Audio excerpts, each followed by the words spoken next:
Yes. That might have been my best one yet. And it's hard to be better than I've been before, but yet I just did it. Welcome in. It's Balloon Party. Mungan, St. Louis Acura, Alton Toyota, 101 ESPN, YouTube. Get in that YouTube chat today, Jackson. Why don't you interact with the people in the YouTube chat? I don't know if that's the wisest of ideas. Maybe I will then. Yeah. You are a man of the people. I'm the people's champion, I feel like. Right. YouTube.com, and you can watch us on 101 ESPN. There it is, August 30th, 2023. Here we are. Come on in. The water's warm. Let's see what's doing. I'm bullish on today's show. Ooh. I'm going to give you my reasonings. All right. I feel like you're going to have one of your biggest bounce-back shows of your young career. Right.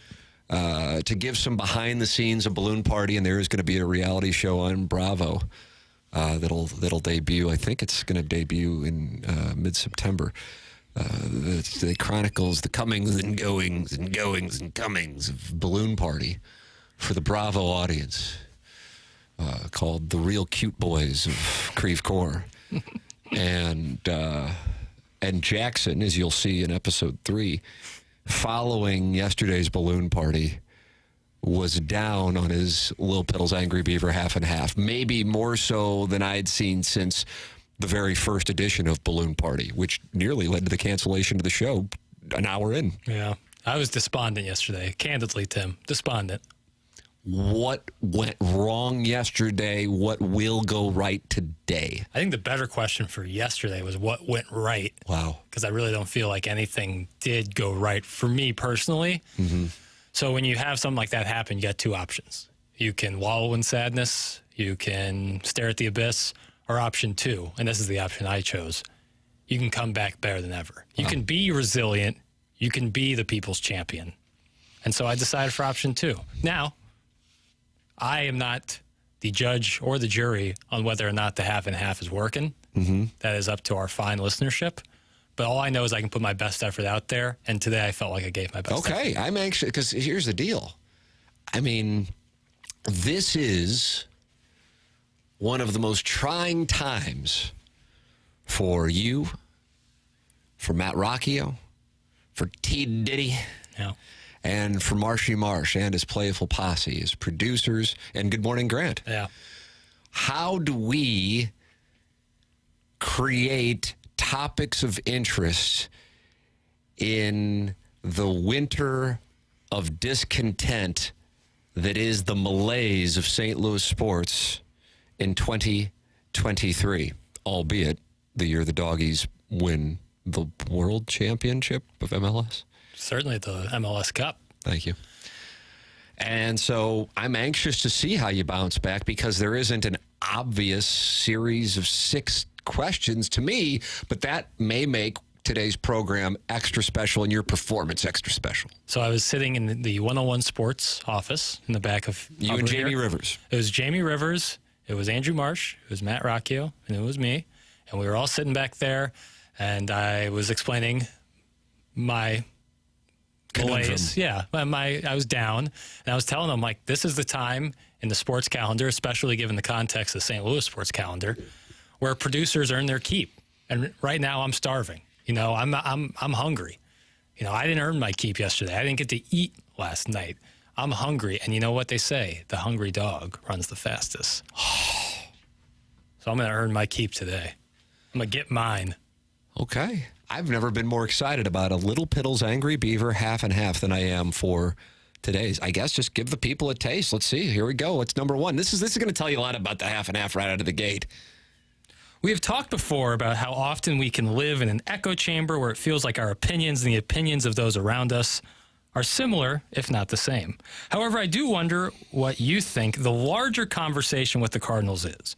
From a regional, more casual perspective, how do you think the 2023 Cardinals campaign is being discussed? Do you think fans are despondent, much like myself yesterday, or have seen this coming, or are more cavalier towards it as a one-off bad season? Also, from a national perspective, do you think the Cardinals' shortcomings are being drowned out by the failures of the 2 teams, New York and San Diego? Do you think fans across the nation view it as a one-off Wow, bad season? So much there. So much meat on the bone right out of the gate. He went macro. He knows macro is my vice. Mm-hmm. Well, let's go question by question, revisit, and then I'll answer by answer. Okay. So I do wonder what the larger conversation with the Cardinals is from a regional, more casual perspective. Apathy.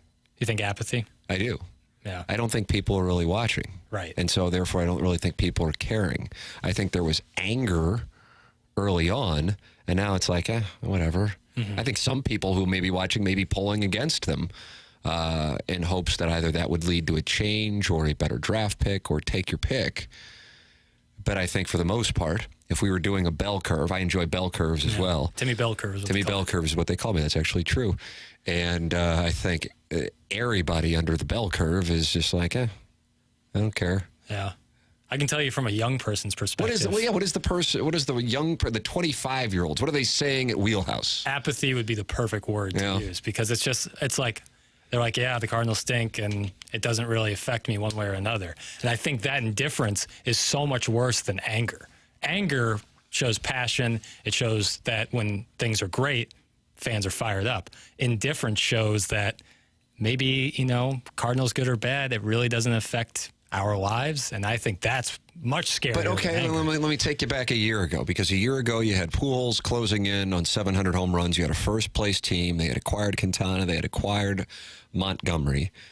What were your peers at Wheelhouse saying this time last year? There was excitement. Okay. People knew what was going on. Right. They knew where the home run counter. They knew the exact number. So exactly right. So that's what I'm saying. I mean, that the winning produces interest. And the Albert Pujols thing, I think, produced even more interest at that time. So, yeah. So it can bounce back. I just continue to be of the opinion that they are so far from being a championship team that I would have rather them go more the Blues route, which is just... And if you're watching on YouTube, you just got a great... Watch this. See that explosion I did? I pressed down. Right, on the the dynamite is now. Yeah, when was the last time the Cardinals did the... I honestly don't know.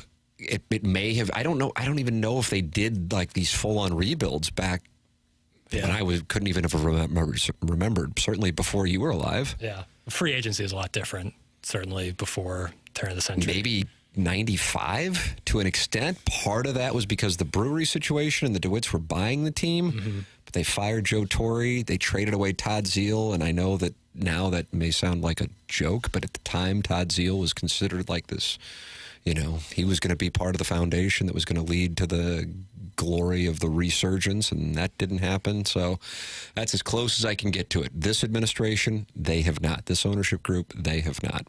Sure. And I think that might be a mistake. Jackson, I like the question. That was 1A of question 1. What's 1B? 1B would be looking at it from a national perspective. Do you think the Cardinals' shortcomings are being drowned out by the failures of the two teams, New York and also San Diego? Do you think fans across the nation view this Cardinals season as a dominant blue blood team just having a one-off bad season? I think most of the people around the country have either no interest or no care or no awareness. That's as far as the baseball community.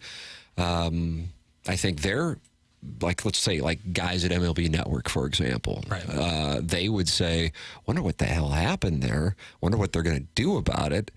They'll be intrigued by that. As I think I said on this show, might have been TMA, when I was traveling, and I guess this would have been last month, I suppose, when I was with my family on vacation, and whether I was playing golf with people. I remember a caddy who was a big Phillies fan going, what's it like in St. Louis right now? Like, I'm from Tuscaloosa, Alabama, and it's the Mike DeBose era. Right. Because, when's the last time the Cardinals had anything like people? I said, the thing is, people aren't all that surprised in the sense that they're angry, because the fans have been angry with this front office for a while, despite the fact that the front office is coming off of a division championship. So and that probably sounds surprising to people, but that's those of you who are listening to 101 ESPN, you know that there hasn't been a high approval rating for the Cardinals and the front office in particular for a while. And any equity Ali Marmol had, a lot of that was blown up in Game 1 against the Phillies, and it certainly has trended downward since then. And is there a 1C, or did you kind of include 1B and 1C together? 1B and 1C are kind of the same question. I was just basically, because the baseball community, I'm sure, is more wrapped up in the Yankees and Mets and what's going on there, and the Yankees not punting and the Mets are punting, and then whatever the hell's going on in San Diego. But I just don't know if the Cardinals are even at the top of people's minds in the baseball community when you talk about like teams that haven't done it this year. Yeah, I think when it's a list, I think they've been so bad for the entirety of the year. It hasn't been really a collapse. It's just they've been bad. Yeah. So there's nothing really to talk about. Right. The Yankees were in the mix a month ago, not necessarily to win, but to get into the wild card. They were in the mix. The Padres, have just kind of been where they've been, but they've been in the mix. But people look at that roster, and I look at it economically with the Padres. Like, for example, let's replace the two rosters. I would perhaps, again, my X factor in any of these conversations regarding the Cardinals is there a real issue internally with the Cardinals business because of the television situation? For the purpose of the discussion, let's take that out of the equation. I would be more concerned if I were a Cardinals fan and I had the Padres roster than I would be if I were a Cardinals fan with this current roster. And my reasoning for that, maybe that sounds counterintuitive, I don't know, because the Padres really did go all in. Yeah. Steve Cohen can afford losses and strikes me as a guy, perhaps unlike Bill DeWitt, who kind of doesn't care about the losses and is on a mission to bring a world championship back to New York or to Queens for the first time since '86. The Padres don't have that flexibility. And so if you couldn't win with this lineup, and then also the pitching staff, right, and you're going, okay, well, Snell's a free agent after this year, and Soto's a free agent coming up after next year, what in the world do we do? And that wasn't good enough. That would concern me. In other words, the Cardinals didn't go all in, and so they aren't necessarily stuck with as many potential problems as the Padres would be. At the same time, I don't really know what I see inside the Cardinal organization at the moment that makes me think they're close. I realize they're expecting to have solutions outside the organization. Just think this assumption that you can just go and pick guys. It takes two to tango, and it also takes the Cardinals to outbid. Yep. So those are two big factors. If Aaron Nola or Blake Snell doesn't want to pitch here, you can't change that. The Cardinals offered Jason Hayward more money. He didn't want to play here. The Cardinals tried to get Giancarlo Stanton. He didn't want to come here. So they could be as aggressive as they want. If they don't want to come here, then that's not something the Cardinals can control. More coming. I like where we started. I feel like it's already showing signs. You're striking the ball better today than yesterday. You've moved on from yesterday, and that's fun to see a guy bounce back. Yeah, it's the Lil Piddles Angry Beaver Half and Half. This is Balloon Party, driven by Munganess, St. Louis Acura, and Alton Toyota here on 101 ESPN.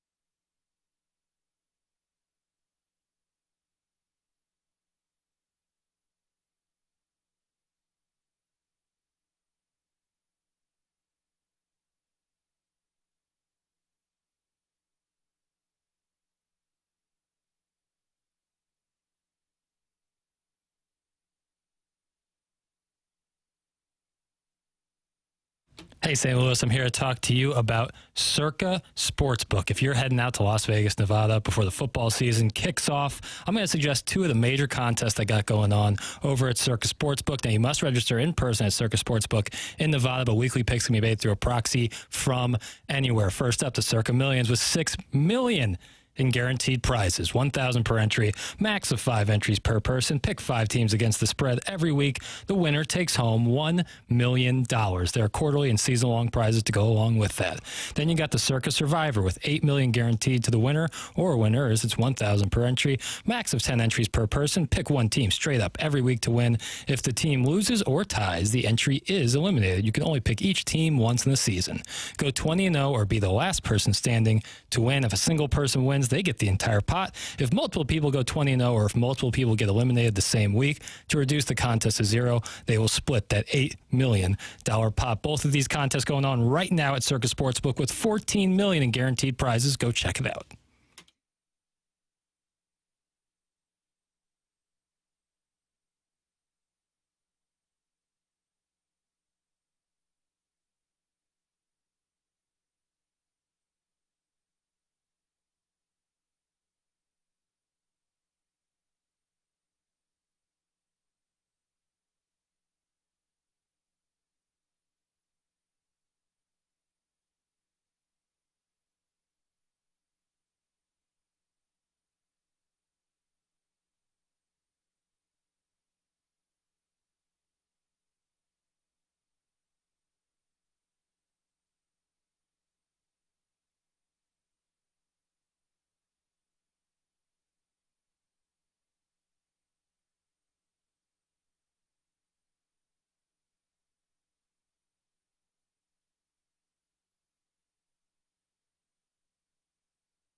Welcome back. This is Balloon Party, driven by Munganess, St. Louis Acura, and Alton Toyota. Very active chat in the YouTube chat. Ooh.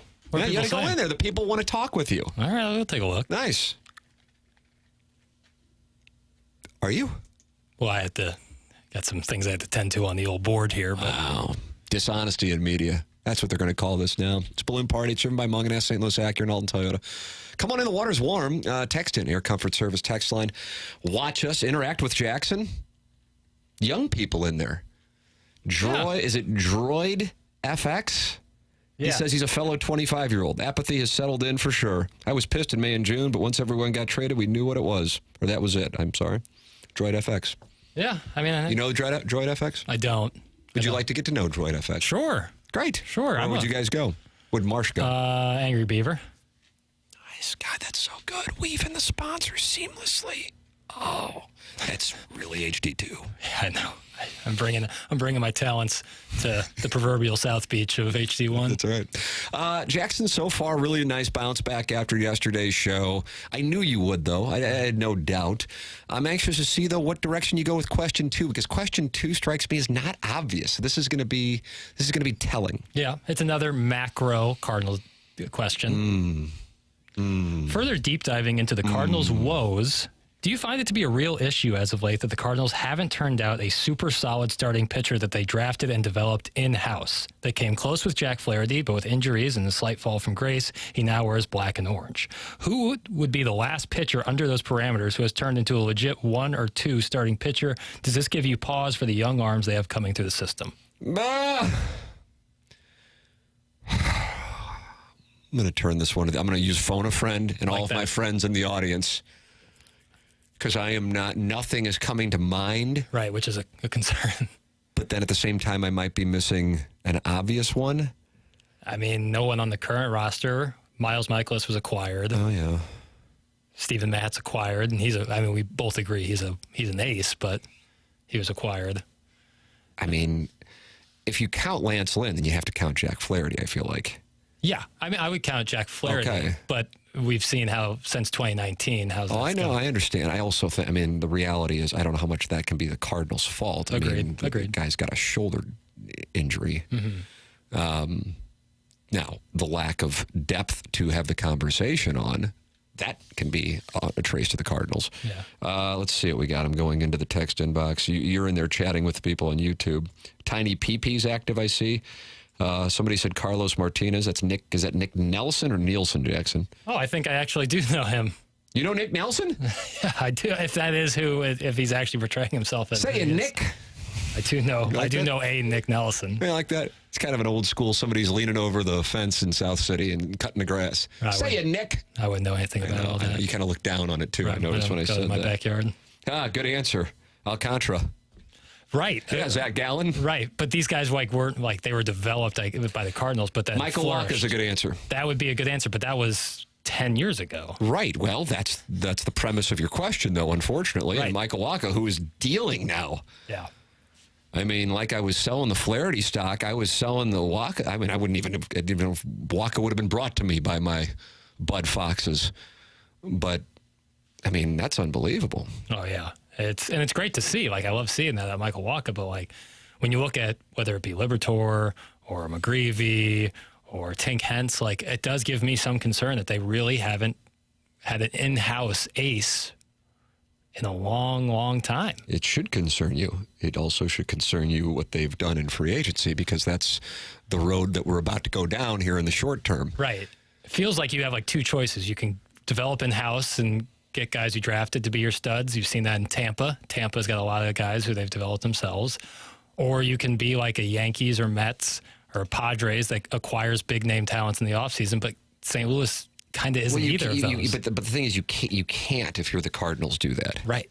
You can't, and by that I mean do what the Yankees and Mets do because you don't have the revenue pool from which to work. Or you can go, well, the Padres did it, and I would tell you the Padres are going to engage within the next 18 months in a teardown that would make what the Cubs did look like nothing. Mm-hmm. And I specifically recall it couldn't have been here on 101 ESPN, but I know it was on TMA. I remember saying the Cubs, because they were catching all kinds of hell for trading away all those guys from the 2016 World Championship team, they had a teardown. Mm-hmm.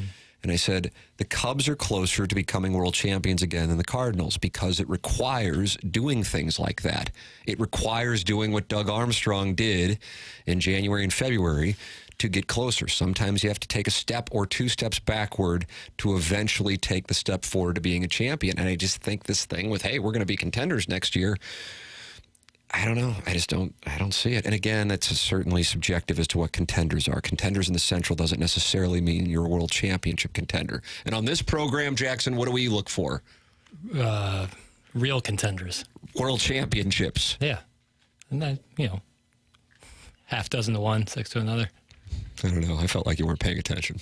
Well, there's a little of that. I can't lie to you. This is honesty in media. It is. My eyes kind of glazed over for a second. Well, our best pitcher in the last 20 years is Adam Wainwright, and he was a product of Atlanta. We need to let others pick them and go get them. That's from Jay Seggs. I would give half credit to Waino because for a year he spent in the minors and then came up and was obviously huge, crucial in the 06 World Series run, and then spent like his entire career, also the beginning of it, in St. Louis. So I'd give half credit to someone like Adam Wainwright, but full credit would be like you drafted them and they came all the way up through the ranks and developed fully into a 1 or 2 starting pitcher. And I just don't see that with the Cardinals. I don't see that with a lot of teams. It's not easy to develop, world-class talent at pitcher, but for a team like the Cardinals, I feel like that is more important than, say, a team like the Yankees or a team like the Dodgers, who can pull from a huge free agency pool based on location and money. The thing is, you look at the Dodgers right now, and I realize most people aren't necessarily doing this.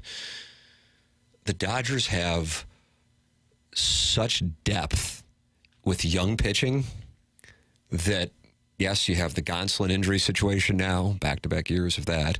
The Kershaw pending decision coming off of another great start last night, so he'll have at least one more run with the Dodgers, but this may be it. I don't know how they'll handle that. But they reload. Yeah. It's like the Nick Saban Tuscaloosa plan in Southern California. That is why they are able to do what they're able to do. Is, yeah, they have the dollars, but they also have a ridiculous farm system. So, you know, unlike, say, the Orioles and the Reds right now that have a bunch of young players that are going, as you heard John Angelos say, we're going to have to up ticket price, or the Dodgers can't afford to keep them if they would like, but they also have been able to replenish. And that's what I sit there and I look at the Cardinals. The pitching stock was dry.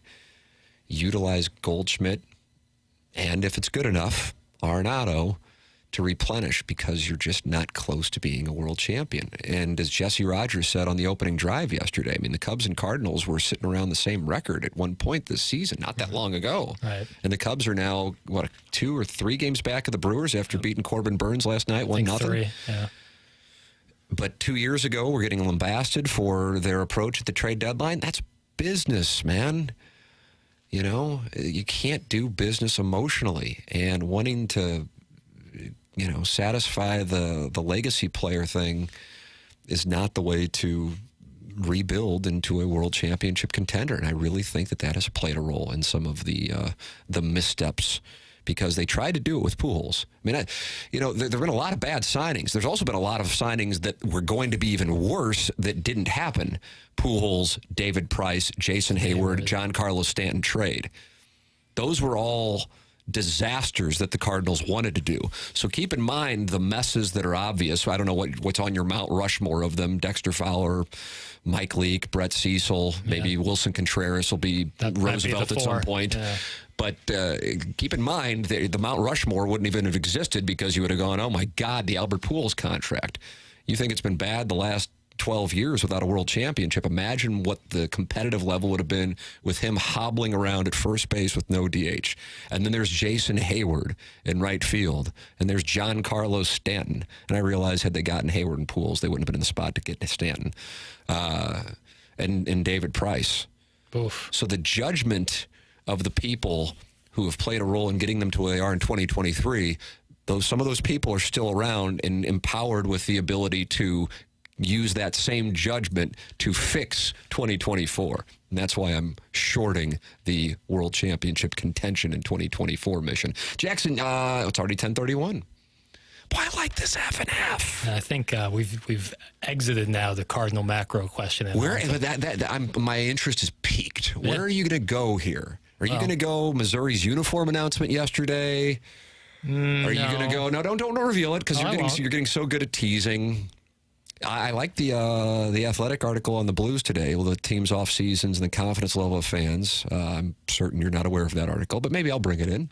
Yeah, it's the people show. It is the people show. So whatever the people want to hear. And how are you gonna get 4 more questions off this dry as a bone sports calendar? Oh, the doggies are in action tonight. Are you going doggies? I don't know. I guess we're going to find out in a matter of moments after this upcoming WNBA update. This is Balloon Party here, driven by Munganess, St. Louis Acura, Alton Toyota on 101 ESPN and on YouTube.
This is Action Jackson with a Sports Center update driven by Johnny Londoff Chevrolet and Johnny Londoff Autoplex. The Cardinals win in extra innings last night. Final score of 6-5 over the San Diego Padres. They will take on the Padres again today. Afternoon game, 1:15 p.m. First pitch. That was our Sports Center update driven by Johnny Londoff. Find new roads and shop 24/7 at londoff.com and londoffautoplex.com. Are you kidding me?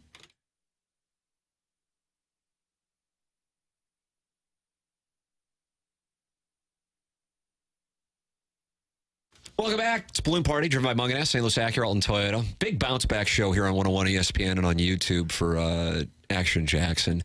I don't know. I mean, was yesterday's show for Jackson the byproduct of a Las Vegas hangover? Your thoughts, 314-399-9646.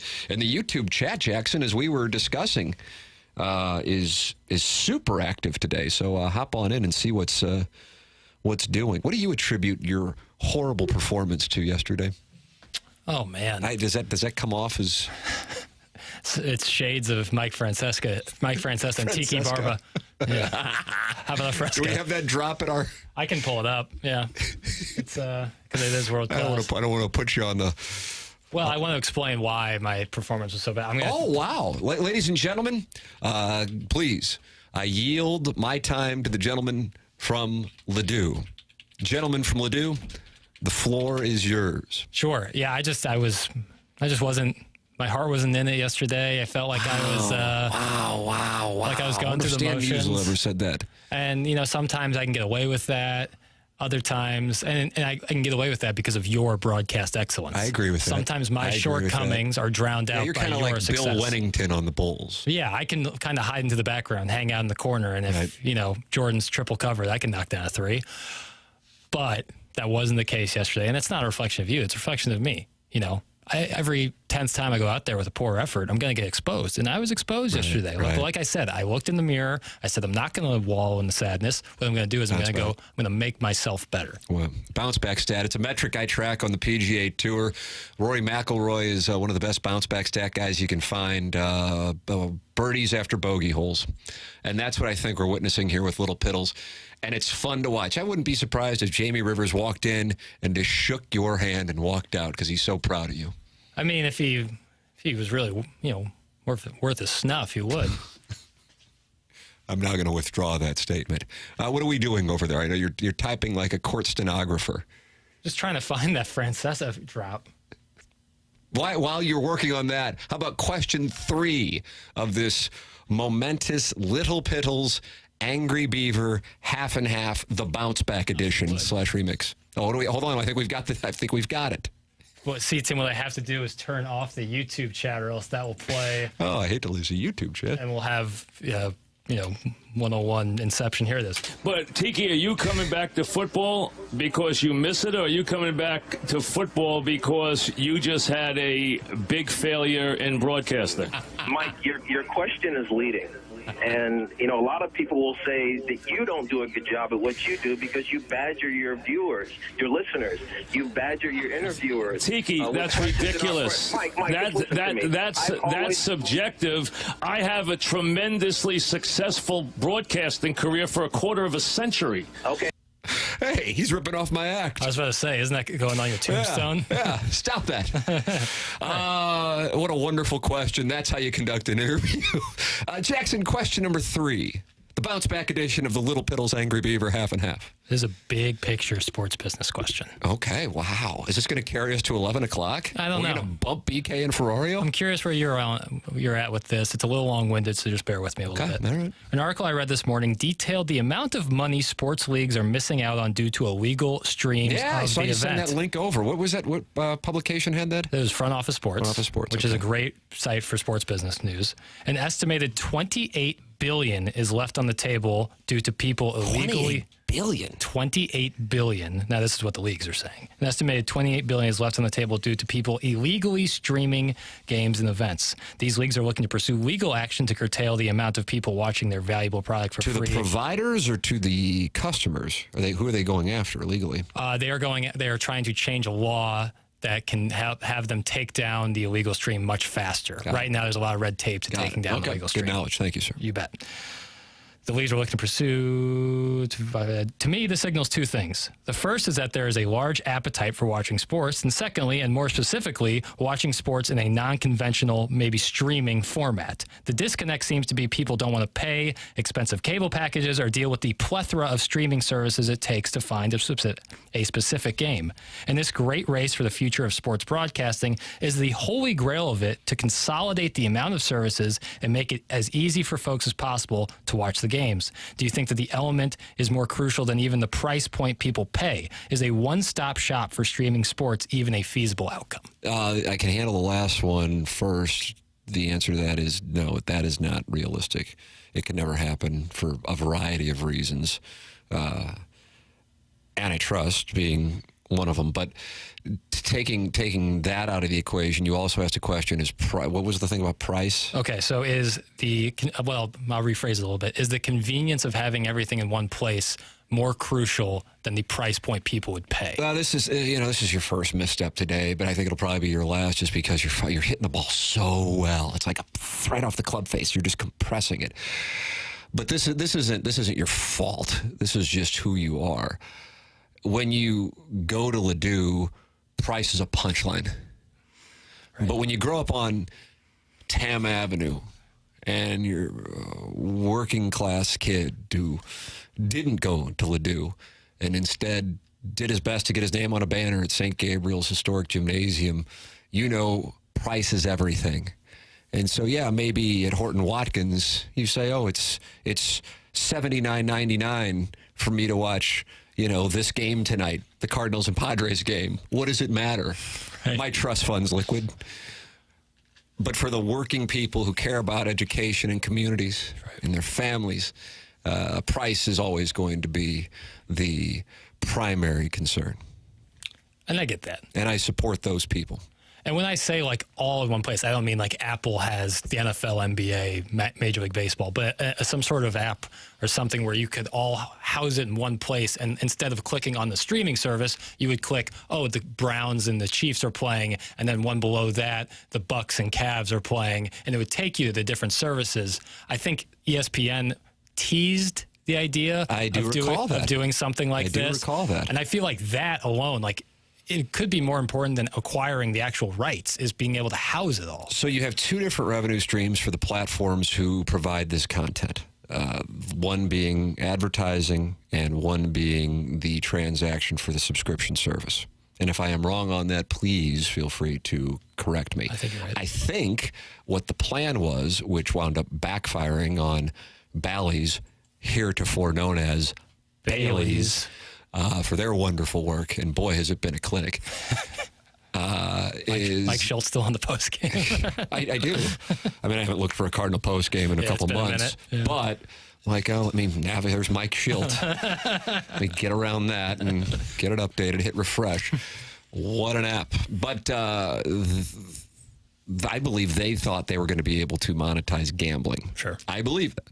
And with that all said, it obviously didn't happen, and now we've got the issue that we have with that. But with that said, so somebody is going to be, most likely the network, at least here in the near term, selling the advertising on the product, and then you're going to have whatever platform, Amazon, Apple, whomever, Verizon, I think has been talked about, is getting in the mix, and then being the provider. So the provider then gets their money from subscription services, and the network gets its money through the advertising revenue.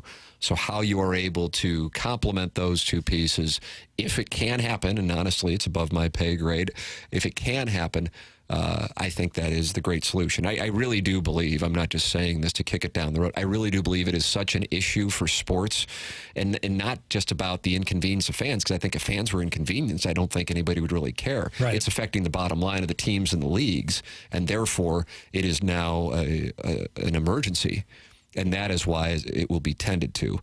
There was a time, and I don't know if it was a time when you were alive, I guess to an extent, actually, when things were so bad for the Rams here, where games would be blacked out. But when I was growing up, and I'm super young, and they weren't any good, minus 1984, Neil O'Donoghue missed a field goal against the Washington team that played there at the time that won the division. Thank you. Yeah, I feel like that was appropriate. that the football Cardinals were never on if they were at home. Really? No, it was never on. It was like something weird would have to happen because the blackout rules. God. So that was the way that it worked. And now the NFL is about as accessible as it gets. Especially this year. With what, the YouTube TV? NFL Plus. Yeah. So now you have that, and I think that's the direction they'll go. I mean, college football fans, Missouri fans in particular. It's an interview. It's probably the closest I ever came to doing a real sports story with the Big 12 TV contract. Mm-hmm. Not only was Missouri not on television, the way the Big 12 TV contract was set up, this is 2 decades ago, and Gary Pinkel, to his credit, was on the record with me in a question that it was at the end of a one-on-one interview in Columbia that I would always do at the start of the season. And it was really just about me being pissed that I couldn't watch games on television. I said, what do you think about this Big 12 TV contract? And he went out of his way to go after it. It led to me interviewing the commissioner of the Big 12 at the time, and then Mike Alden, who is the athletic director. The issue with the Big 12 TV contract wasn't just the lack of ability for teams to be on television, and most of the time they were not, unless you were Nebraska, Texas, Oklahoma. You also, let's say that the contract was worth $100 million, just for the sake of the conversation, for round numbers. $50 million would be distributed among the 12 teams, so 4 and change. But the other $50 million was a pay per appearance. Right. So guess who was getting the money? Texas. The rich. Yeah. And so that was an issue. That was a monster issue. You're not getting the exposure, which obviously hurts you with recruits, and then you're not getting the revenue. So now, even when Missouri's taking on South Dakota or Middle Tennessee State, or is it Middle Tennessee now? Hell, I don't know. State still. Okay, well, it's fun. It is. I'm excited. Mm-hmm. That they're going to be on television, right, but much less that you weren't even receiving the money. So I think we're kind of at that point. Like, we'll look back on 2023 and maybe even 2025, like 2 years from now, and go, God, can you believe that that's the way that it was? Right.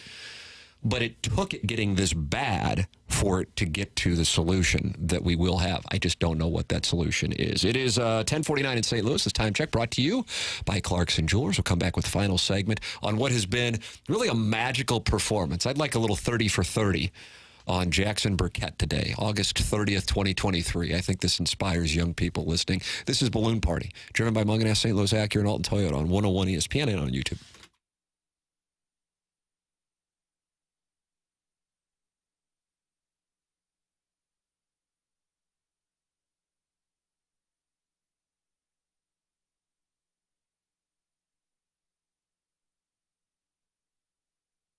Munganess St. Louis Acura, Alton Toyota, presenting sponsor of Balloon Party here on 101 ESPN. Also the place that I go to get my family's cars, and also the place you can go even if you don't get your cars from Munganess. Get it serviced at Munganess. That service department will take great care of you. Just a first-class operation. That's Munganess St. Louis Acura and Alton Toyota. And listen, there's a lot of Munganess dealerships.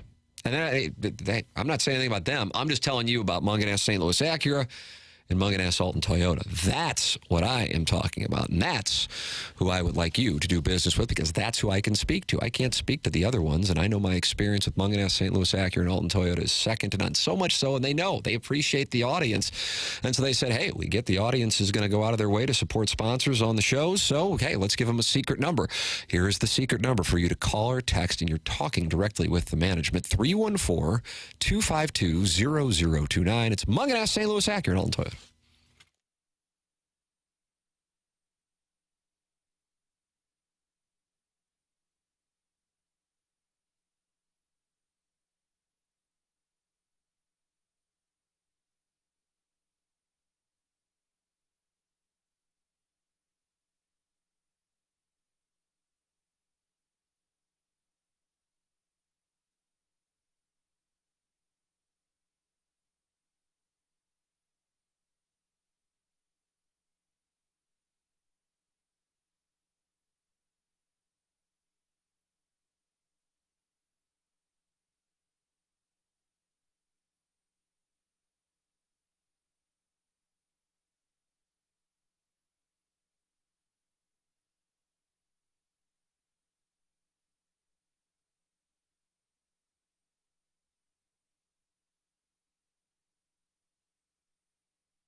Welcome back. Final segment. Bounce back show. Lil Piddles. Bounce. Well, I like that. Not bad, right? I can't wait to hear what you have for question 4. All right. I'm going to move into... 'Cause, I mean, the first 3 have been so strong. I'm going to save my Missouri Tiger question for tomorrow, as tomorrow they kick off the season against South Dakota. Go Tigers. Yeah. Beat Coyotes. Yes. But I have a question that kind of pertains to not only Missouri, but college football and the NFL in the early part of the season. We love to wager on this program, and I was having a conversation with a gentleman in Las Vegas who won the Circa Millions contest last year. Oh, wow. I'm really interested to hear this anecdote. I asked him how he gambles on the early weeks of college football and to a lesser extent the NFL. And he said it's really tough because, especially in college football, there's so many question marks, especially with the robust transfer portal. He said the NFL, it's better. He said unders usually early in the NFL season are good plays, but those can be a little square too, so just keep an eye out. But he kind of just said, I kind of just guess. You know, I kind of... He won the million. Yeah, that's actually more of a promo for Circa Millions. Sign up. You don't have to be a pro gambler. But I was wondering how you go about maybe some strategies that you have when gambling early, specifically on college football, but the NFL too, when there's not as much information as, say, October and November. Okay. The honest answer is guess, which is essentially everything. But I really do firmly believe in the fate of the public. I know you also subscribe to that. If there is a game that everyone is on, last year, I believe an example was the Chiefs and Colts. That was actually, I heard a story about the Circa Survivor Pool about how many people got out in that Chiefs-Colts game. Oh, is that right? And how it we're ruined, knocked out. Whose days were ruined by that outcome. Yes. And I remember being all over the Colts. Yeah. Not because I'm like, I think this is the Colts' time, but because the number was so strangely low that everybody and their brother, I'm sure some of you listening right now, bet on the Chiefs. And when that happens, it used to be like, God, this feels really uncomfortable to make the bet. Now it couldn't be more comfortable. That's how I do it. Right. I don't know if you're going to have that in week 1 of the NFL, unless like the Chiefs were favored by just a few points against the Lions a week from tomorrow. It's pretty split on volume and money. You're already looking at it? Oh yeah. Nice. I've been missing. What's the name of that site? Scores and Odds. Scores and Odds. No, there's a different one. There's one I Action paid for. Network. Yeah, Action Network. Yeah. Major recommendation for that, actually. And for college, something that we talk about often is returning starters. Yes, big in the early weeks. That's a nice play. That's why I'm high on Missouri. Yeah, absolutely. I mean, listen, I went to school there and all that, but you know, it's like there's a portion of the Missouri fan base that kind of has the same thing with going like Missouri fan in name only. Like you've got to be like really, you got to have like an altar to Drinkwitz. True son. Yeah, like a true son. I just went to school there and like him, but that isn't good enough. Nope, sorry. So, like, I'll be critical at times, and it's like, oh, he hates Missouri. I'm like, I really like him, and all I want to see is Missouri win a national championship. But, yeah, I guess tell me that I'm not a fan. That's fine. I'm not your kind of fan. Yes, the returning starter factor. Yeah. Very nice. Yeah, that might be the most valuable piece of information this show has ever given. And this is a show that's given a lot of valuable information over its last 20 months. Not only looking at teams that have a lot of returning starters, but targeting teams that have very few. Couldn't agree more. Virginia was our darling last year. Yeah, it was Virginia. I think it was Virginia. It was our little darling last year. Our little darling Cavaliers. Yeah, we got to find that. Yeah. I don't know what the number is on Missouri. Do you have a number on Missouri, South Dakota? It's not out yet. It's not out yet? What the hell are they waiting for? It's really confusing. They're going to drop it at like an hour before kickoff, like a fantasy football draft order. I have a play, but here's the thing. I'm really... I was typing in the bet in bed next to my wife. It's like, oysters and weed. It's an aphrodisiac. No doubt. And your husband's next to you typing in bets. But she goes, oh, God. And obviously it's so hot. So hot. Oh, she was so into it. And I go, oh, this guy told me about this, and he's friends with this guy, and this is... She goes, okay. And it's like, It's like when I go, well, I missed this putt here, but then it's like, okay. So... I will let you know. I'm so... You're bullish? Well, I mean, I'm leveraged. Okay. My family's future hinges on this game.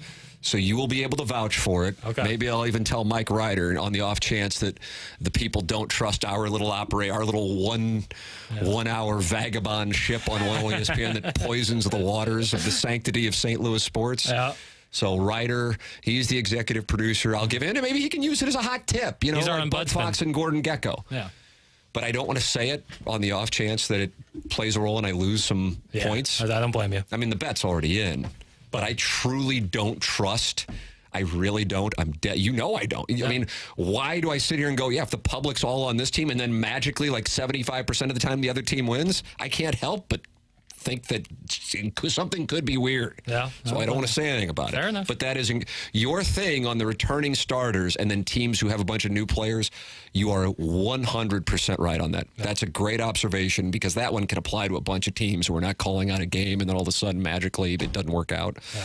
That's a nice play. I guess we got to go. You're right. I mean, I could have gone, but hey, we got to go. BK and Ferrario are coming up. Next for Action Jackson, I'm Tim McKernan. This has been Balloon Party, driven by Mug & Ass St. Louis Acura and Alton Toyota on 101 ESPN and on YouTube.